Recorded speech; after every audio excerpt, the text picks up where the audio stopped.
Nancy at Nancy Chu Homes out here in beautiful northern New Jersey. And listen, I just wanted to give you guys an update because it is the beginning of June. So it is the last third of the second quarter of the market. And it has been very, very interesting. Some super quick, just, updates. We're still kind of in the same position that we were before. California and New Jersey, being two very anomalous states, have decided to just have as little inventory as possible.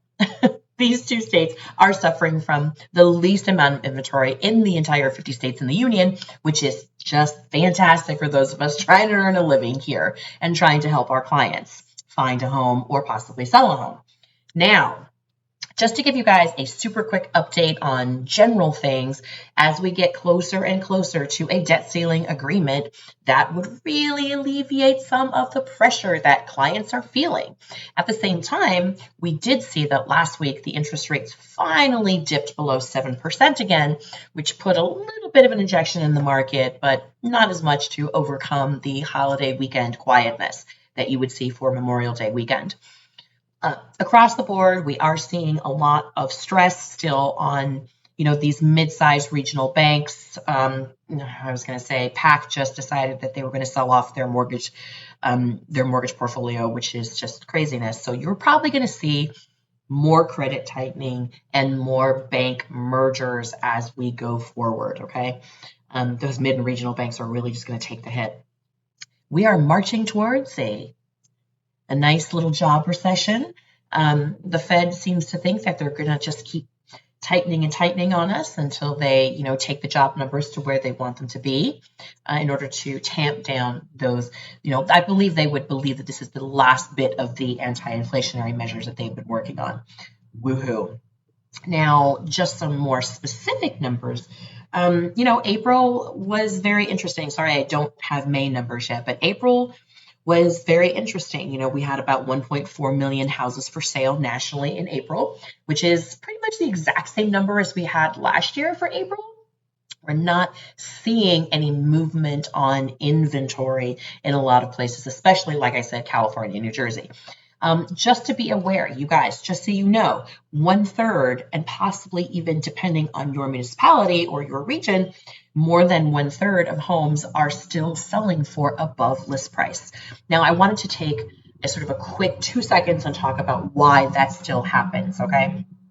You have to remember that when a listing agent lists a home, there's a strong likelihood they listed off of comparables that they looked at 3 months prior and possibly even 6 months prior if there's not a lot of inventory to look at. So what you're looking at is prices from 3 months ago, 6 months ago. And as we know, prices that sold 3 months to 6 months ago may have actually been a smidge on the lower side because we did see kind of like a hard stop in June of 2022. That, of course, was when the Fed started to, raise the interest rates rather sort of dramatically. So you are going to see some lower prices that the listing agents are comping off of. And you also have to remember that sometimes, even when listing agents price these houses at 3 to 6 months reflection back of comps, it's also possible that they price the house a couple of months even before that. So it is entirely possible that you're looking at comparables that could be between 3 to 9 months prior to the market that you're in right now. So that's often why you'll see list prices reflecting a market that maybe is, like I said, 3 to 9 months prior.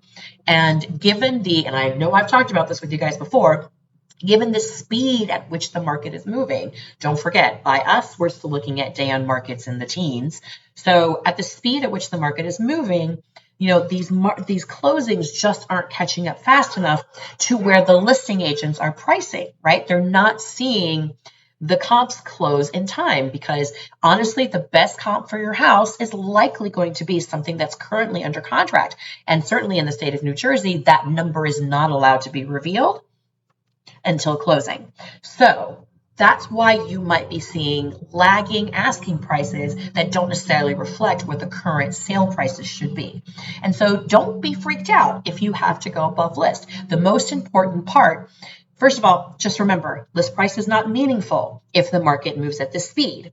What's going to be meaningful is looking at the comparables and figuring out from, a price per square foot perspective, what we think a house is appraisable to. And I'll be honest with you, we're selling houses in our part of New Jersey at higher than appraisable values. That's how low our inventory has gotten by comparison to the number of buyers. In other words, our supply and demand is pretty out of whack right now. We all know sellers aren't going anywhere because they have, they're locked in with their incredibly low mortgages and they're just going to sort of stay put. And we see buyers in situations where we see rising rent rolls and rising rents and they really just need to get into someplace. So we're just a little off whack with supply and demand. But the truth is, guys, and I can explain this in further detail later, but I was going to say the truth is we're going to see this supply and demand imbalance for probably the next decade. There's a long anthropological explanation for it, a long demographic explanation, which, I'll get into next week. But I just wanted to give you guys a quick update of what the market looks like at the end of May, beginning of June.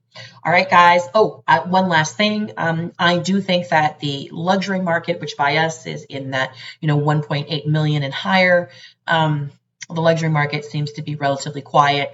My instinct is that most of the folks who are in that market are sitting around waiting to see what happens with the debt ceiling and what happens with rates.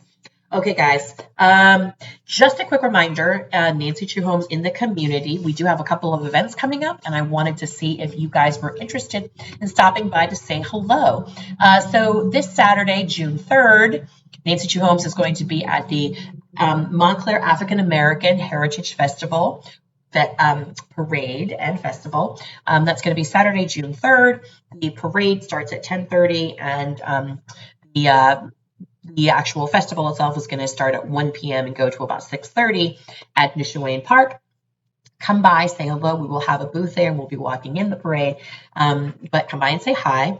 And also on Friday, June 9th, from 4 p.m. to 10 p.m., we are going to be at St. Thomas the Apostle School on Bird Avenue in Bloomfield for the Bloomfield Food Truck Festival. We'll be having a booth there as well, and we will see you. Come on by, get some yummy food truck food, I don't know, some beers, play a few games, I don't know, and stop by and say hello.